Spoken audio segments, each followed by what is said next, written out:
Hence, they that are not capable of the dignity of rulers, as these places prove.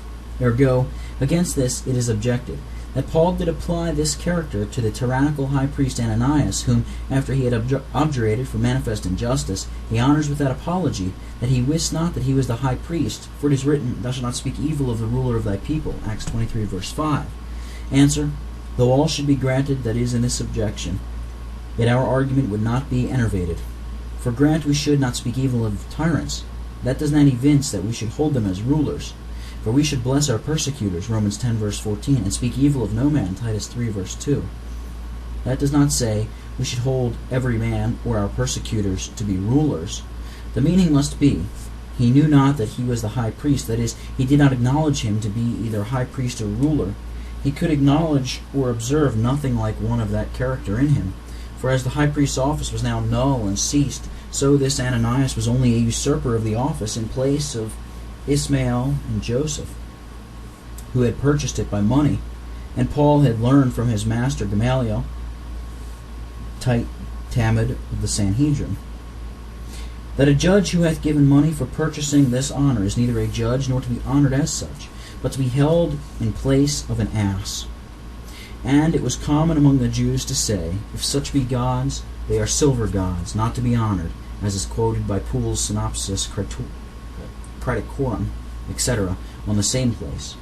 And that this must be the sense of it is plain, for he could not be ignorant that there was a place of a judge being called before him, and smitten by him authoritatively, whom therefore he did threaten with the judgment of God. It were wicked to think that he would retract that threatening which he pronounced by the Spirit of God. Therefore this place confirms my thesis. If a tyrannical judge, acting contrary to law, is not to be known or acknowledged to be a ruler, but upbraided as a whited wall, then a tyrant is not to be known or acknowledged as such, but the former is true from this place, therefore also the latter. Paul knew well enough he was a judge, and knew well enough what was his duty to a judge, that he should not be reviled, but he would not acknowledge this priest to be a judge or retract his threatening against him. Secondly, he is of God and ordained of God. I proved before tyrants are not capable of this, yea, it were blasphemy to say they are authorized or ordained of God by his preceptive will. Hence take only this argument. All rulers that we must own are ordained of God, do reign, and are set up by God. Proverbs 8, verse 15. For that in this place are parallel, but tyrants do not reign, nor are set up by God. Hosea 8, verse 4. They are set up, saith the Lord, but not by me. Ergo, we cannot own them to be ordained of God. Thirdly, whosoever resisteth this power, ordained of God, resisteth the ordinance of God, and they that resist shall receive to themselves damnation. Verse 2. This cannot be owned of a tyrant, that it is a damnable sin to resist him, for it is duty to resist, and also repress him, as is proven already, and shall be afterwards. Hence, whatsoever authority we own subjection to, we must not resist it. But we cannot own that we must not resist this authority, therefore we cannot own it at all. Again, that cannot be the power not to be resisted, which is acquired and improved by resisting the ordinance of God, but the power of usurpers and tyrants is acquired and improved by resisting the ordinance of God. Ergo, their power cannot be the power not to be resisted. The major is manifest, for when the apostle says, the resisting of the power brings damnation to the resistor, certainly that resistance cannot purchase dominion instead of damnation.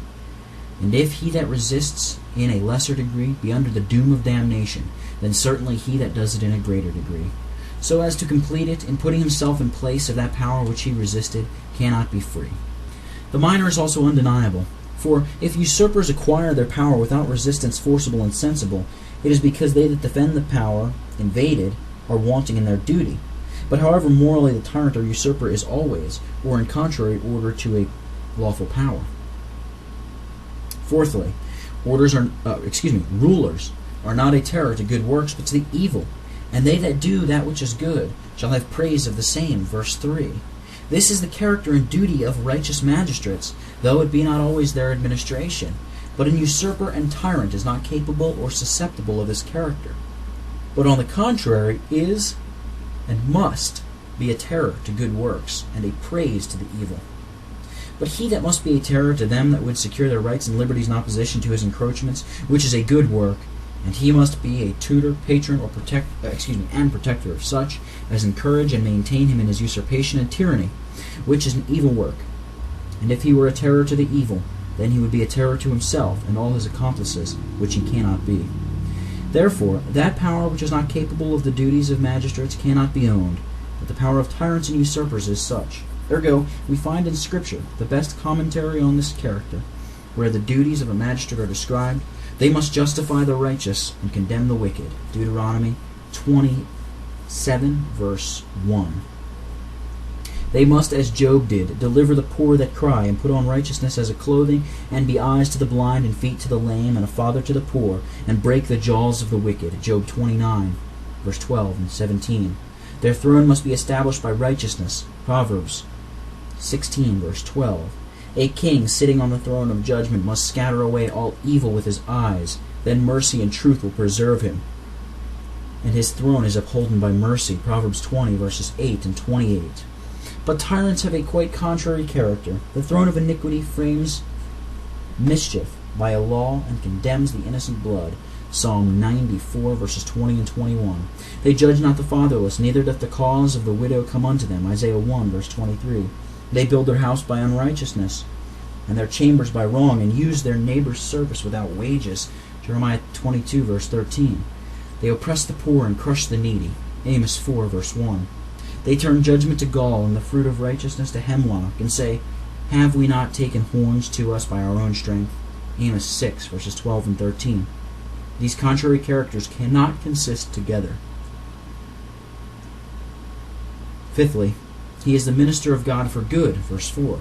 Not by providential commission, as Nebuchadnezzar was, and tyrants may be eventually, by the Lord making all things turn about for the good of the church, but he that hath a moral commission from God, and is entrusted by the people to procure their public and political good at least. Now, when tyranny and usurpation are together inconsistible, for if tyrants and usurpers were ministers for good, then they would restore the public and personal rights and rectify all wrongs done by them. But then they must surrender their authority and resign it, or else all rights cannot be restored, nor wrongs rectified. Hence, these that cannot be owned as magistrates of God for good cannot be owned as magistrates. But tyrants and usurpers, and in particular this man, are such as cannot be owned as magistrates of God for good. Ergo, again, if magistracy be always a blessing, and tyranny and usurpation always a curse, then they cannot be owned to be the same thing, and the one cannot be owned to be the other. But magistracy, or the rightful magistrate, is always a blessing. Tyranny and usurpation, or the tyrant and usurper, always a curse. Ergo, that the former is true, these scriptures prove it. God provides him for the benefit of his people. 1 Samuel 16, verse 1. A just ruler is compared to the light of the morning, when the sun riseth, even a morning without clouds. 2 Samuel 23, verse 4. So the Lord exalted David's kingdom for his people Israel's sake. 2 Samuel 5, verse 12. Because the Lord loved Israel forever, therefore made he Solomon king to do judgment and justice. 1 Kings 10, verse 9. When the righteous are in authority, the people rejoice. The king by judgment established the land. Proverbs 29, verses 2 and 4. The Lord promises magistrates as a special blessing. Isaiah 1, verse 26, and Jeremiah 17, verse 25. And therefore their continuance is to be prayed for, that we may lead a quiet and peaceable life in all godliness and honesty. 1 Timothy 2, verse 2. And they must needs be a blessing, because to have no ruler is a misery. For when Israel had no king, every man did that which was right in his own eyes. Judges 17, verse 6. And the Lord threatens it as a curse to take away the stay and the staff, the mighty man and the man of war, the judge and the prophet, etc. Isaiah 3, verses 1 and 2, etc. And that the children of Israel may abide many days without a king and without a prince. Hosea 2, verse 4. But on the other hand, tyrants and usurpers are always a curse, and given as such. It is threatened among the curses of the covenant that the stranger shall get up above Israel very high, and that they shall serve their enemies, which the Lord shall send against them. And he shall put a yoke of iron upon their neck until he hath destroyed them. Deuteronomy 28, verses 43 and 48. As a roaring lion and a raging bear, so is a wicked ruler over the poor people. Proverbs 28, verse 15. And therefore when the wicked beareth rule, the people mourn. Proverbs 29, verse 2. The Lord threatens it as a curse, that he will give children to be their princes, and babes shall rule over them. Isaiah 3, verse 4. And if unqualified rulers be a curse, much more tyrants. They are the rod of his anger, and the staff in their hand is his indignation, his axe and saw and rod. Isaiah 10, verse 5 and 15. It is one thing to call a man God's instrument, his rod, axe, sword, or hammer, another thing to call him God's minister. There is a wide difference betwixt the instruments of God's providence and the ministers of his ordinance. Those fulfill his promises only, and these do his precepts. Such kings are given in the Lord's anger. Hosea 13, verse 11. Therefore they cannot be owned to be ministers of God for good. Sixthly, he beareth not the sword in vain, for he is the minister of God, a revenger to execute wrath upon him that doth evil. Verse 4. The apostle doth not say, he that beareth the sword is the ruler, and he is the ruler that beareth the sword. This is not every sword, for there is the sword of an enemy, the sword of a robber, the sword of a common traveler.